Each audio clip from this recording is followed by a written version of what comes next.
हरे कृष्ण गो हरे मुरारी, हे नाथ नारायण वासुदेवा, श्रीमन नारायण नारायण नारायण, बजमन नारायण नारायण नारायण। गोविंद मेरो है गोपाल मेरो है, श्री बांके बिहारी नंदलाल मेरो है, बांके बिहारी जय हो तुम्हारी, जय हो तुम्हारी लाला ओ तुम्हारी। हरे कृष्णा कृष्णा कृष्णा हरे हरे, हरे रामा रामा रामा हरे हरे। कौदिलिंगे खबरिया रे, राम जी के चरणन में मन हो जा दीवाना रे, राम जी के चरणन में। हरे रामा रामा रामा हरे हरे। आज हम सप्ततितम सर्ग पढ़ेंगे और 74वां सर्ग शुरू करेंगे। विश्वामित्र का अपने आश्रम को प्रस्थान करना और राजा जनक का कन्याओं को भारी दहेज देकर राजा दशरथ आदि को विदा करना, मार्ग में शुभाशुभ शकुन और परशुराम जी का आगमन। परशुराम जी का आगमन रामचरितमानस में तो बीच में ही आ जाते हैं, शादी से पहले।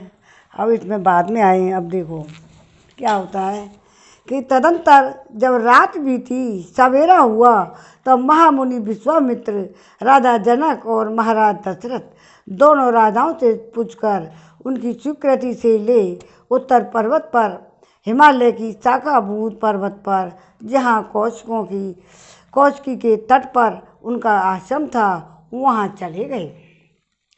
विश्वामित्र के चले जाने पर महाराज दशरथ भी विदेहराज मिथिला नरेश से अनुमति लेकर ही शीघ्र अपनी पूरी अयोध्या को जाने को लिए तैयार हो गए।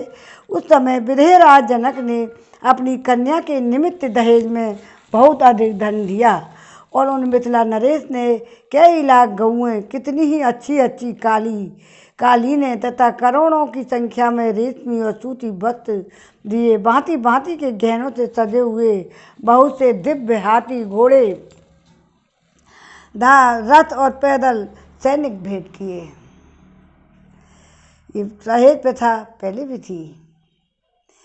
अपनी पुत्रियों के लिए अपने मन से और दिल से देते थे, पहले जबरदस्ती नहीं। अपनी पुत्रियों के साथ सहेली के रूप में उन्होंने 100 कन्या तथा उत्तम दासियां अर्पित की। इन सब के अतिरिक्त राजा ने उन सब के लिए 1-1 करोड़ स्वर्ण मुद्रा, रजत मुद्रा, मोती और मूंगे भी दिए। इस प्रकार मिथिलापति राजा जनक ने बड़े ही हर्ष के साथ उत्तमोत्तम कन्यादान दहेज दिया। नाना प्रकार की वस्तुएं दहेज में देकर महाराज दशरथ की आज्ञा ली वे पुनः मिथिला नगर के भीतर महल में लौट आए। उधर अयोध्या नरेश राजा दशरथ भी संपूर्ण महेशियों को आगे करके अपने महात्मा पुत्रों, सैनिकों तथा सेवकों के साथ अपनी राजधानी की ओर प्रस्थित हुए। उस समय ऋषि समूह तथा श्री रामचंद्र जी के साथ यात्रा करते हुए पुरुष सिंह महाराज दशरथ के चारों ओर भयंकर बोली बोलने वाले पक्षी चहचहाने लगे और भूमि पर विचरने वाले समस्त मृग उन्हें दाहिने रख कर जाने लगे। उन सबको देखकर राज सिंह दशरथ ने वशिष्ठ जी से पूछा, मुनिवर, एक ओर तो ये भयंकर पक्षी घोर शब्द कर रहे हैं, दूसरी ओर ये मृग हमें दाहिनी ओर करके जा रहे हैं। ये अशुभ और शुभ 2 प्रकार की शकुन कैसा? यह मेरे हृदय को कंपित किए देता है। मेरा मन विषाद में डूबा हुआ है। फिर थोड़ी देर बाद राजा दशरथ का यह वचन सुनकर महर्षि वशिष्ठ ने मधुर वाणी में कहा, राजन, इस शकुन का जो फल है उसे सुनिए। आकाश में पक्षियों के मुख से जो बात निकल रही है वह बताती है कि इस समय कोई घोर भय उपस्थित होने वाला है, परंतु हमें दाहिने रखकर जाने वाले ये मृग उस भय के शांत हो जाने की सूचना दे रहे हैं, इसलिए आप यह चिंता छोड़िए। इन लोगों में इस प्रकार की बातें हो रही थी कि वहाँ बड़े जोर की आंधी उठी। वह सारी पृथ्वी को कपाती हुई बड़े बड़े वृक्षों को धराशायी करने लगी। सूर्य अंधकार से आच्छादन हो गए और किसी को दिशाओं का ध्यान न रहा। धूल से ढक जाने के कारण वो सारी सेना मूर्छित सी हो गई। उस समय केवल वशिष्ठ मुनि, अनान्य ऋषियों और पुत्रों सहित दशरथ को ही चेत रह गया था। शेष सभी लोग अचेत हो गए थे। उस घोर अंधकार में राजा की वह सेना धूल से आच्छादित सी हो गई थी। उस समय राजा दशरथ ने देखा क्षत्रिय राजाओं का मान मर्दन करने वाले ब्रह्मकुल नंदन जगदम्ब कुमार परशुराम सामने आ रहे हैं। वे बड़े भयानक से दिखाई दे रहे थे। उन्होंने मस्तक पर बड़ी बड़ी जटाएं धारण कर रखी थी। वे कैलाश के समान दुर्जय और कालाग्नि के समान दुस्सह प्रतीत होते थे और तेज मंडल द्वारा जाज्वल्यमान से हो रहे थे। साधारण लोगों के लिए उनकी ओर देखना भी बड़ा कठिन था। वे कंधे पर फरसा रखे थे और हाथ में विद्युत गणों के समान दीप्तमान धनुष और भयंकर बाण लिए त्रिपुरनाशक भगवान शिव के समान जान पड़ते थे। प्रज्वलित अग्नि के समान भयानक से प्रतीत होने वाले परशुराम को उपस्थित देख जप और होम में तत्पर रहने वाले वशिष्ठ और तथा आदि सभी ब्रह्म ऋषि एकत्र हो परस्पर इस प्रकार करने लगे, क्या अपने पिता के बस से असमर्थ वशीभूत हो गए? ये क्षत्रियों का संहार नहीं कर डालेंगे? पूर्व काल में क्षत्रियों का वध करके इन्होंने अपना क्रोध उतार लिया है। अब इसको बदला लेने की चिंता दूर हो चुकी है, अतः फिर क्षत्रियों का संहार करना इनके लिए अवश्य नहीं है, यह निश्चय पूर्वक कहा जा सकता है।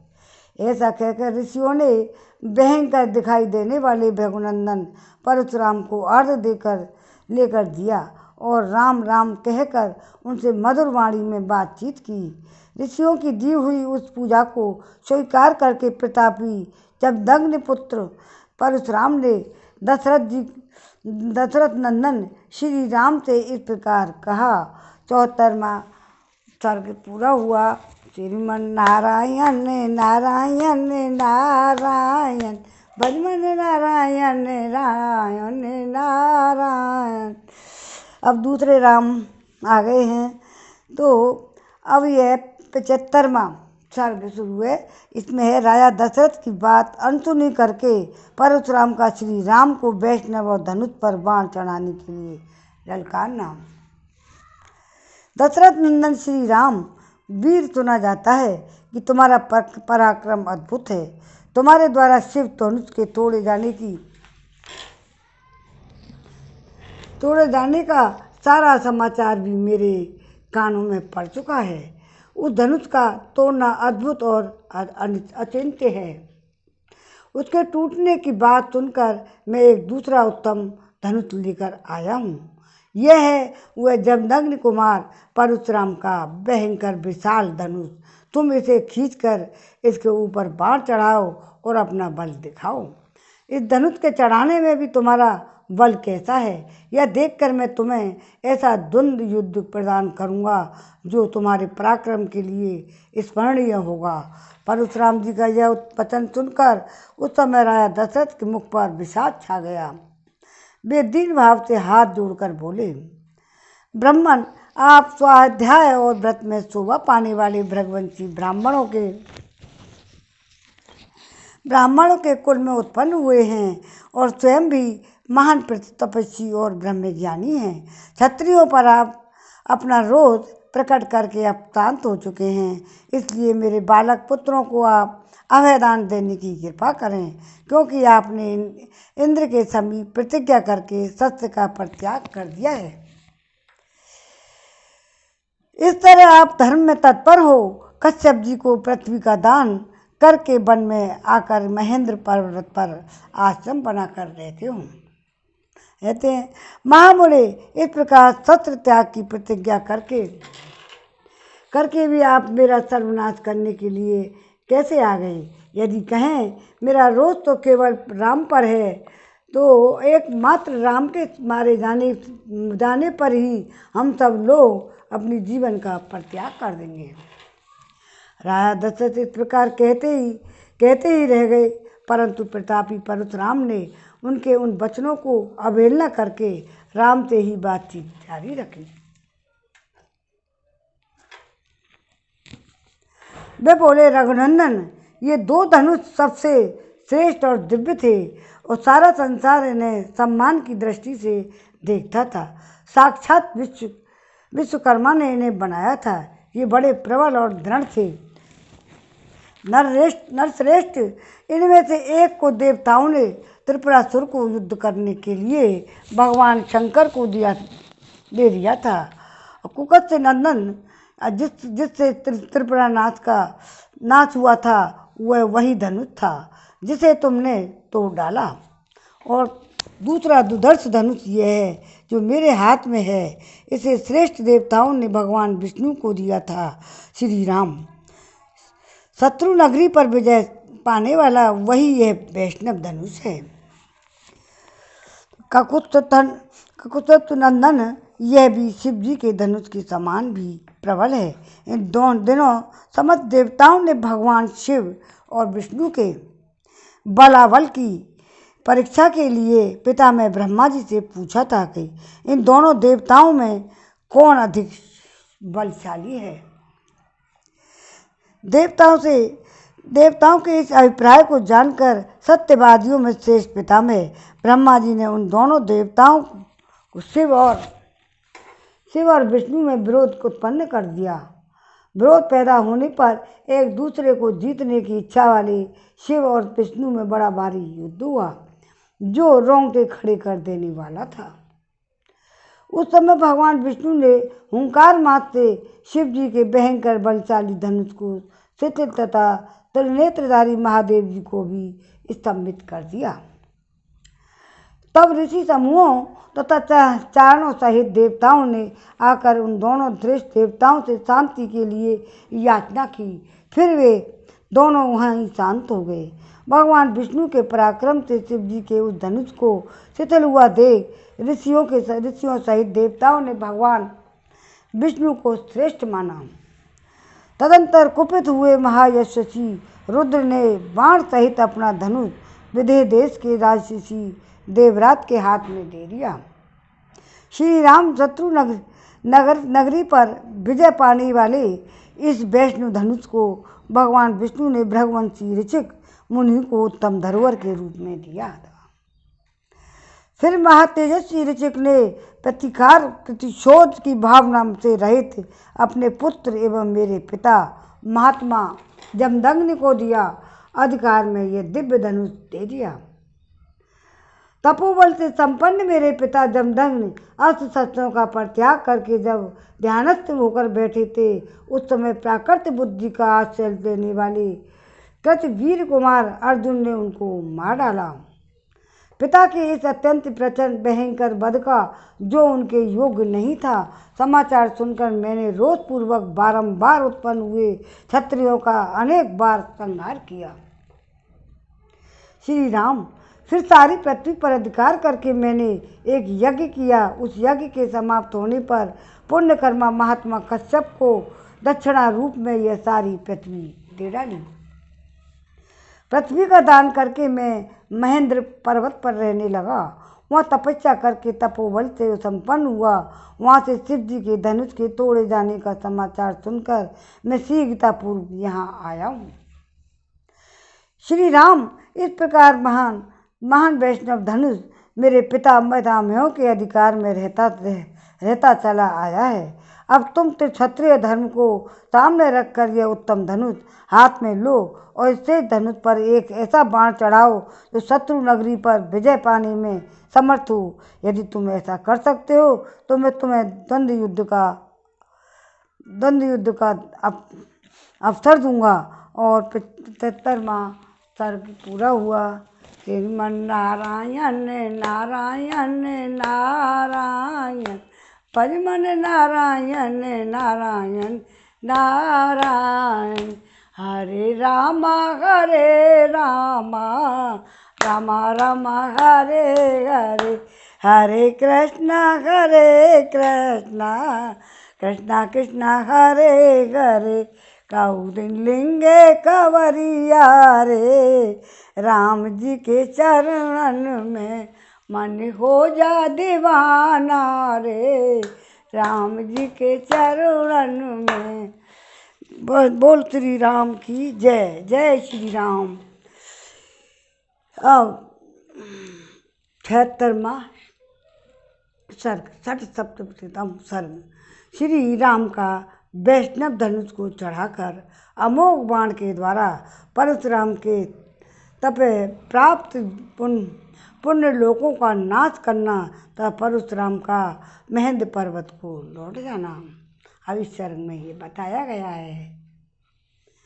दशरथ नंदन श्री रामचंद्र जी अपने पिता के गौरव का ध्यान रखकर संकोचवश वहीं कुछ बोल नहीं रहे थे, परंतु जमदग्नि कुमार परशुराम जी की उपरोक्त बात सुनकर उस समय मौन न रह सके। उन्होंने परशुराम जी से कहा, रघुनंदन ब्राह्मण, आपने पिता के ऋण से उऋण होने की, पिता की मारने वाले का वध करके वैर का बदला चुकाने की भावना लेकर जो क्षत्रिय संहार रूपी कर्म किया है उसे मैंने सुना है, और हम लोग आपके उस कर्म का अनुमोदन भी करते हैं, क्योंकि वीर पुरुष वैर का प्रतिशोध लेते ही हैं।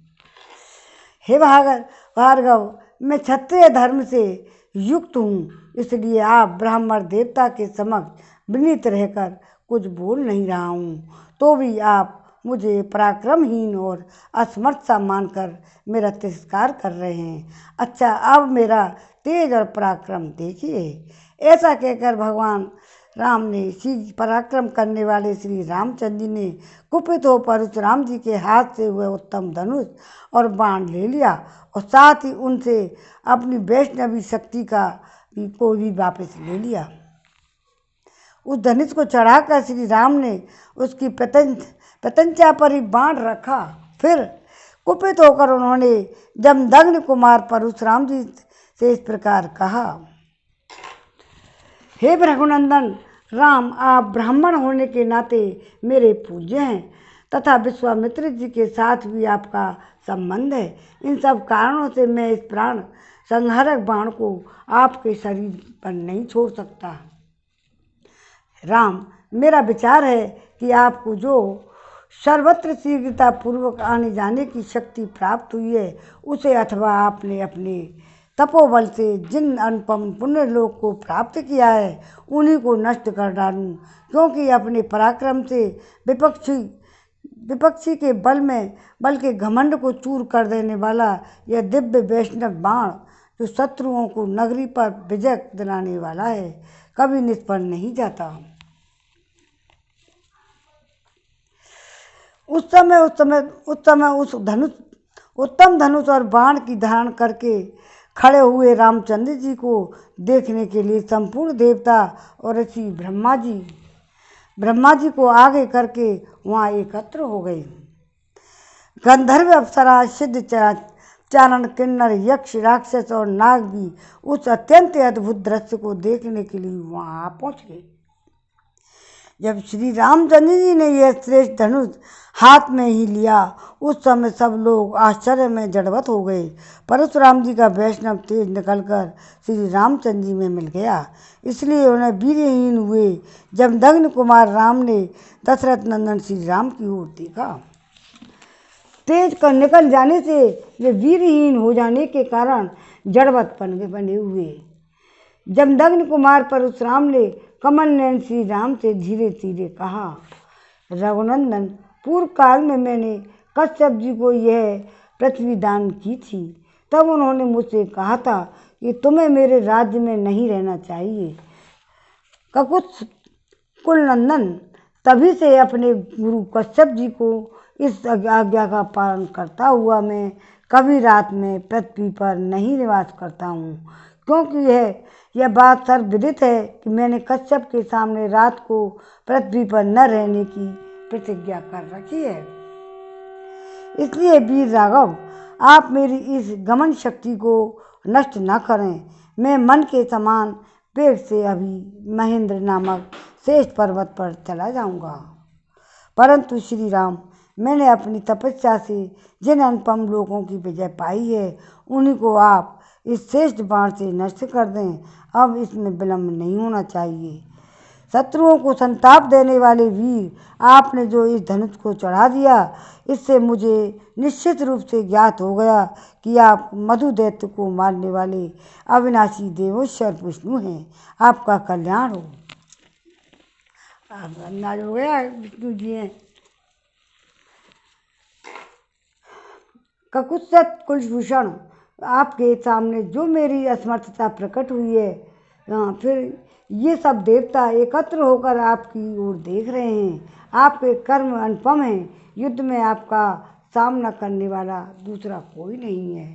हे ककुत्सत कुलभूषण, आपके सामने जो मेरी असमर्थता प्रकट हुई है, ये मेरे लिए लज्जाजनक नहीं है हो सकती, क्योंकि आप त्रिलोकीनाथ श्री हरि ने मुझे पराजित किया है। उत्तम व्रत का पालन करने वाले श्री राम, अब आप अपना अनुपम बाण छोड़िए। इसके छूटने के बाद ही मैं श्रेष्ठ महेंद्र पर्वत पर जाऊंगा। जमदग्नि नंदन परशुराम जी के ऐसा कहने पर प्रतापी दशरथ नंदन श्रीमान रामचंद्र जी ने यह उत्तम बाण छोड़ दिया। अपनी तपस्या के द्वारा उपार्जित किए हुए पुण्य लोक को श्री रामचंद्र जी के चलाए हुए उस बाण से नष्ट हुआ देखकर परशुराम जी शीघ्र ही उत्तम महेंद्र पर्वत पर चले गए।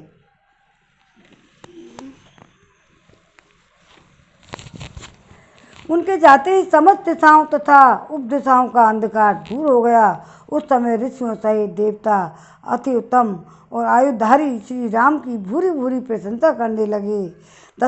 तदंतर दशरथ नंदन श्री राम ने जब नग्न कुमार परशुराम का पूजन किया, उनसे पूजित हो प्रभावशाली परशुराम दशरथ कुमार श्री राम की परिक्रमा करके अपने स्थान को चले गए। अब 76वां सर्ग पूरा हुआ। अब 77वां सर्ग पढ़ेंगे। राम हरे रामा रामा रामा हरे हरे, हरे कृष्णा कृष्णा कृष्णा हरे हरे।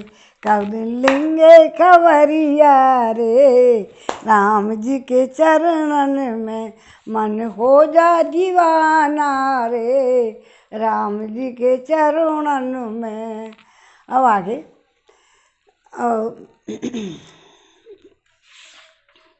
77वां सर्ग। राजा दशरथ का पुत्रों और बंधुओं के साथ अयोध्या में प्रवेश। शत्रुघ्न सहित भरत का मामा के यहाँ जाना। शत्रुघ्न और भरत का मामा के यहाँ जाना। श्री राम के बर्ताव से सबका संतोष। सीता और श्री राम का पारस्परिक प्रेम।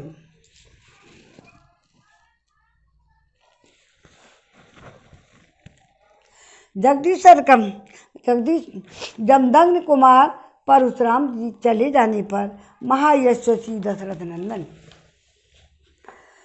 श्री राम ने शांति चित्त होकर के अपार शक्तिशाली वरुण के हाथ में वह धनुष दे दिया। तत्पश्चात वशिष्ठ आदि ऋषियों को प्रणाम करके रघुनंदन श्री राम ने अपने पिता को विकल देखकर उनसे कहा, हे पिताजी, जमदग्नि कुमार परशुराम जी चले गए हैं। अब आपके अधिनायकत्व में सुरक्षित यह चतुरंगणी सेना अयोध्या की ओर प्रस्थान करे। श्री राम का यह वचन सुनकर राजा दशरथ ने अपने पुत्र रघुनाथ को दोनों भुजाओं से खींचकर छाती से लगा लिया। अति प्रेम किया, उनका मस्तक सूंघा। परशुराम जी चले गए। यह सुनकर राजा दशरथ बड़ा हर्ष हुआ और आनंद मग्न हो गए। उस समय उन्होंने अपना और अपने पुत्रों का पुनर्जन्म हुआ माना। जय श्री राम। तदंतर उन्होंने सेना को नगरी की ओर कूच करने की आज्ञा दी। वहाँ से चलकर बड़ी शीघ्रता के साथ वे अयोध्यापुरी जा पहुँचे। उस समय उस पुरी में सब ओर ध्वजा पताका फहरा रही थी। सजावट से नगरी की रमणीयता बढ़ गई थी, बहुत सुंदर लग रही थी। भांति भांति बाजों का ध्वनि से सारी अयोध्या गूंज उठी। सड़कों पर जल का छिड़काव हुआ था, जिससे पुरी की सुरम्य शोभा बढ़ गई थी। यत्र तत्र ढेर के ढेर फूल बिखरे गए थे और प्रवासी मनुष्य हाथों में मांगलिक वस्तुएं लेकर राजा के प्रवेश मार्ग पर प्रसन्न मुख से होकर खड़े थे। और इन सब से भूरी भूरी तथा भारी जन समुदाय से अलंकृत हुई अयोध्यापुरी में राजा ने प्रवेश किया। नागरिकों तथा पूर्ववासी ब्राह्मणों ने दूर तक आगे जाकर महाराज की अगवानी की। अपने कांतिमान पुत्रों के साथ महायशस्वी श्रीमान राजा दशरथ ने अपने प्रिय राजभवन में, जो हिमालय के समान सुंदर एवं गगनचुंबी था, प्रवेश किया।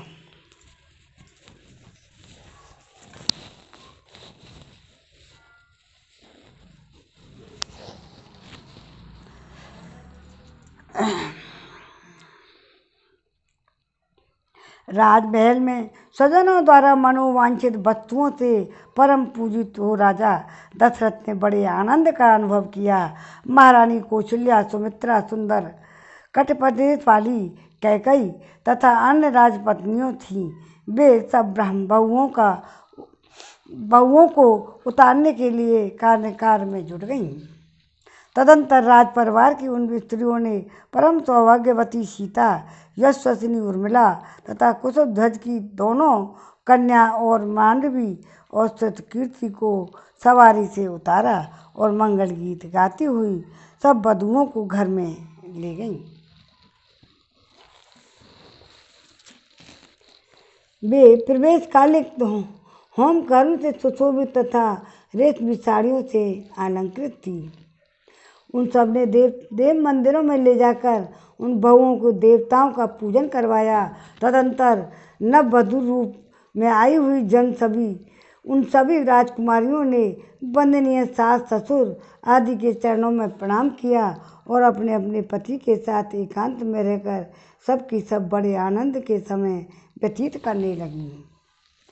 श्री राम आदि पुरुष श्रेष्ठ चारों भाई अस्त्र विद्या में निपुण और विवाहित होकर धन और मित्रों के साथ रहते हुए पिता की सेवा करने लगे।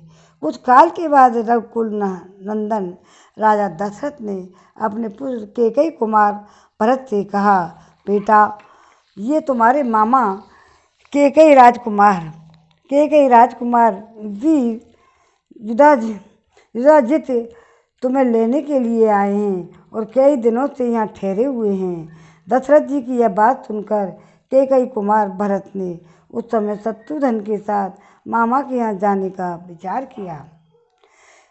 वे नरश्रेष्ठ शूरवीर भरत अपने पिता राजा दशरथ अनायासी महान कर्म करने वाले श्री राम तथा सभी माताओं से पूछकर उनकी आज्ञा ले शत्रुघ्न सहित वहाँ से चल दिए। शत्रुघ्न सहित भरत को साथ लेकर वीर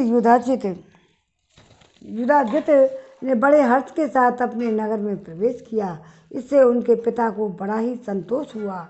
भरत के चले जाने पर महाबली श्री राम और लक्ष्मण उन दिनों अपने देवोपम पिता की सेवा पूजा में संलग्न रहने लगे। पिता की आज्ञा पाकर आज्ञा सिरोधार्य करके वे नगरवासियों के सब काम देखने तथा अपने समस्त प्रिय तथा हितकर कार्य करने लगी। वे अपने को बड़े संयम में रखते थे और समय समय पर माताओं के लिए उनके आवश्यक कार्य पूर्ण करके गुरुजनों को भारी से भारी कार्यों को भी सिद्ध करने का ध्यान रखते थे।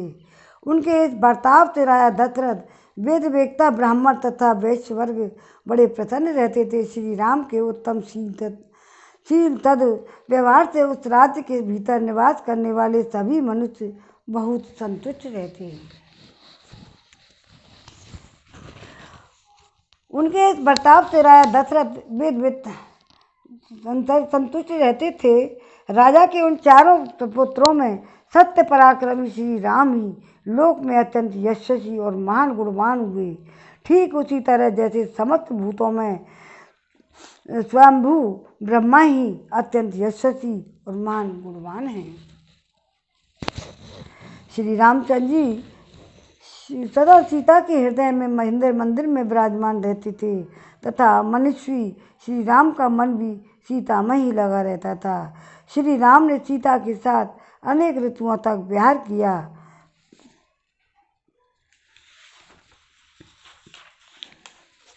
सीता श्री राम बहुत ही प्रिय थी क्योंकि वे अपने पिता राजा जनक द्वारा श्री राम के हाथ में पत्नी रूप में समर्पित की गई थी।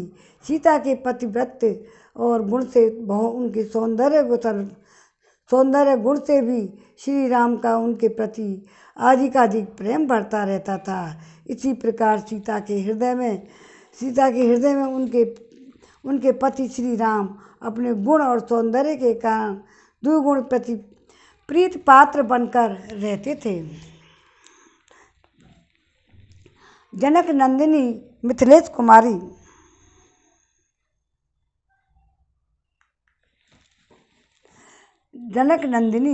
मिथिलेश कुमारी सीता श्री राम की हार्दिक अभिप्राय को भी अपने हृदय से ही और अधिक रूप से जान लेती थी तथा स्पष्ट रूप से बता भी देती थी।